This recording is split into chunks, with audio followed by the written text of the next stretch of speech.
सोरखारि हाखौ आयेन बेरेखायै दखल खालामनायनि हेंथायै गोख्रों राहा लादों सोनाब बेंगल सोरखारा।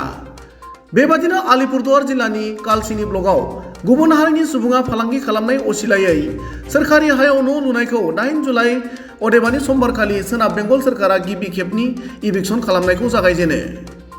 मख'नो गोनां बाथ्रादि सोनाब बेंगलनि मैखोम बर' सुबुं थानाय सोरखारि बे हाखौ बर'फोरनो आबाद मावना जानो होयोमोन होनना मोनसे फोथायथाव सुलुंनिफ्राय मिथिना मोन्दों।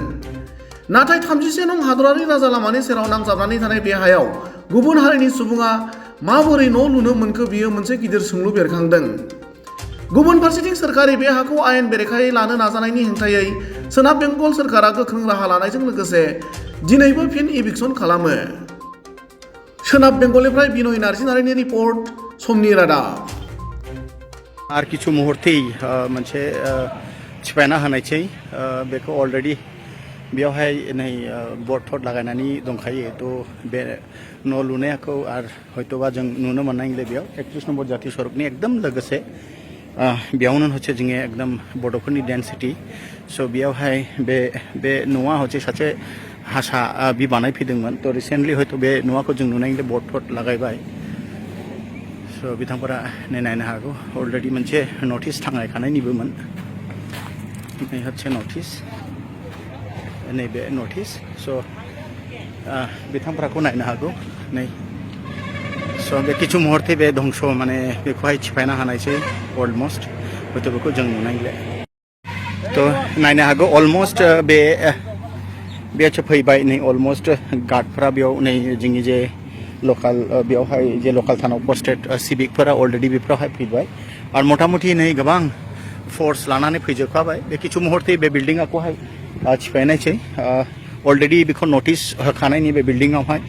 स' गोबां फोर्स लानानै कालचिनीनि जे कालचिनी थाना एबं जोंनि जे निमति चेकपोस्टनि जे अलमस्ट गोबां फोर्सफोर लानानैहाय नैबे बिल्डिंखौ सिफायनो फैबाय।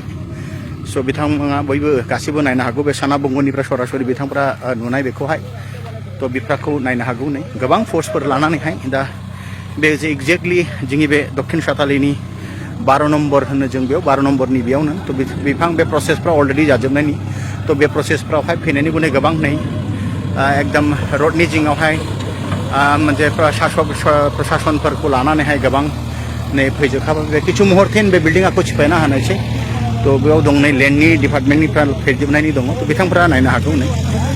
स' एकदम बे नांजाबनायनि फरेस्ट बे साखाथि हচ্ছে बे फरेस्टआवहाय जोंनि मोनसे मन्थ्राम बर्डनि मोनसे मन्थ्राम बिट लागुवा साखाथियाव। स' हयतोबा बिसोरनो बे मोजां हुफ्राखौ फरेस्ट साखाथि लागुवा हुफ्राखौ जोंनि बिसेस करे बे ट्राइबेल लेन्डफोरनि जे ट्राइबेलफोरनिखौ लानानैहाय माबा मोनसे बिजनेस पार्पसै सानदोंमोन बिसोरो। तो बे प्रशासननि नजराव फैनानै बेबायदि इनिसियेटिभखौ लाबाय। बे हुफ्रा खिन्थु अलमस्ट माने मा जोंनि बड'फोरनि नामै इसु जाखानायनि बे हुफ्रा आरोखि।